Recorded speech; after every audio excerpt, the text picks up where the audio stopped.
రాయలసీమలోనే మొట్టమొదటిగా ప్రపంచ స్థాయి రోబోటిక్ కీళ్ల మార్పిడి శస్త్రచికిత్సలు. ప్రైవేట్ హెల్త్ ఇన్సూరెన్స్ పాలసీ కలిగిన వారికి క్యాష్లెస్ సౌకర్యం. Vidyasagar hospitals, Rajiv road, Marutinagar, Sonu vision దగ్గర, కడప.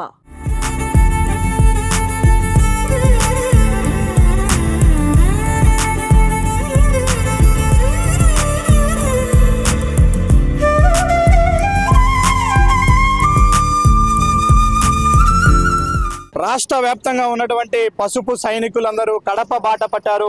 కడపలో మకాం వేశారు. మొత్తం మహానాడును ఘనంగా నిర్వహించడం కోసం ఏర్పాటు చేస్తున్నారు. మనతో పాటు జలవనరుల శాఖ మంత్రి నిమ్మల రామానాయుడు ఉన్నాడు. ఆయన కూడా ఒక కార్యకర్తగా మారి ప్రతిదీ కూడా పర్యవేక్షిస్తున్నారు. ఇక్కడికి వచ్చే లక్షలాది మంది పసుపు సైనికులకు ఎలాంటి ఇబ్బందులు కలగకూడదన్న ఉద్దేశంతో ప్రతి ఏర్పాటును కూడా క్షుణ్ణంగా పరిశీలిస్తున్నారు. మనతో పాటు ఆయన ఉన్నారు. సార్, ఎలా జరగబోతుంది మీ పండుగకు ఎంతమంది అతిథులు రాబోతున్నారు? మహానాడు అంటే తెలుగుదేశం పార్టీ కార్యకర్తలకే కాదు, యావత్ తెలుగు జాతికే ఒక పెద్ద పండుగ. అటువంటి పెద్ద పండుగ మహానాడు కూడా ఈరోజు కడపలో. ఎందుకంటే మీ అందరికీ తెలుసు, అన్న ఎన్టీ రామారావు గారు తెలుగుదేశం పార్టీ పెట్టినప్పుడు రాయలసీమ నుంచి ఏ రకమైనటువంటి స్పందన, అంతకు మించినటువంటి స్పందన మొన్న 24 ఎన్నికల్లో రాయలసీమ నుంచి వచ్చింది.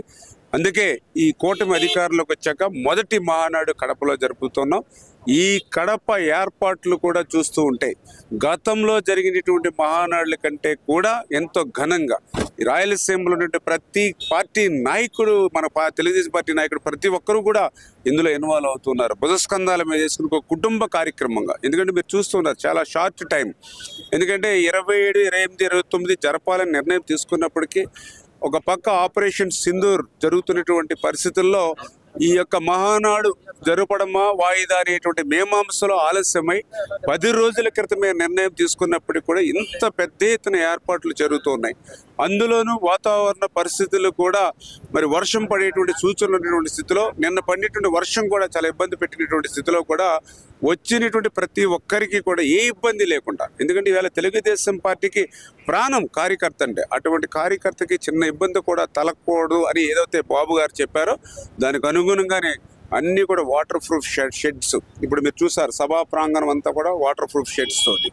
ఆ వాటర్ ప్రూఫ్ షెడ్స్ నుంచి కింద కూడా అంతా కూడా మరి వాటర్ కూడా నిలబడకుండా అంతా కూడా సెంటరింగ్, చుట్టూ ట్రెంచెస్ కూడా చేసి ఆ వాటర్ కూడా కిందకి వాగులోకి వెళ్ళిపోయేటువంటి విధంగా. అదేవిధంగా ఏదైతే ఇప్పుడే మీరు చూస్తూ ఉన్నారు ఫుడ్ కౌంటర్స్ కానీ ఇట్లా ప్రతిదీ కూడా యుద్ధ ప్రాతిపదికన డే అండ్ నైట్ ఏర్పాట్లు చేస్తూ గతంలో జరిగినటువంటి మహానాడు కంటే కూడా ఈ కడప మహానాడు అత్యంత ఘనంగా జరగబోతుంది. సార్, 3 రోజుల పాటు జరుగుతుంది. ఒకసారి షెడ్యూల్ గురించి చాలా మందికి అసలు 3 రోజులు ఏం ప్రోగ్రామ్స్ ఉంటాయి అనే దాని మీద ఆసక్తి ఉంది. ఎలా ఉంటాయి సార్ రేపు మార్నింగ్ నుంచి కూడా?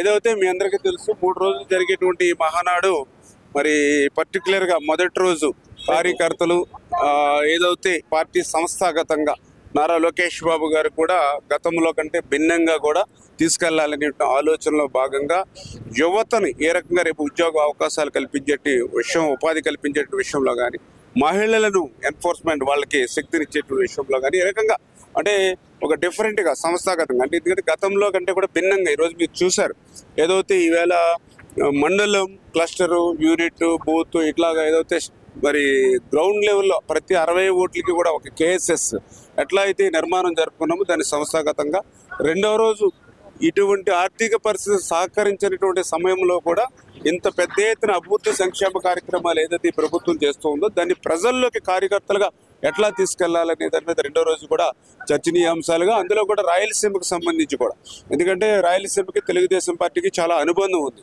ఆ రోజు ఎన్టీఆర్ దగ్గర నుంచి ఈ రోజు చంద్రబాబు నాయుడు గారి వరకు. ఎందుకంటే ఒక తెలుగు గంగ, ఒక హెచ్ఎన్ఎస్ఎస్, ఒక జిఎన్ఎస్ఎస్, ఒక హెచ్ఎల్సి, ఒక ఎల్ఎల్సి, ఒక కేసీ కెనాల్, ఇట్లా ఏది చెప్పినా కూడా గుర్తుకొచ్చేది తెలుగుదేశం పార్టీ. అందుకే రేపు రాబోయేటువంటి రోజుల్లో కూడా రాయలసీమకి మనం ఇచ్చేటువంటి ప్రాధాన్యత, ప్రాముఖ్యత కూడా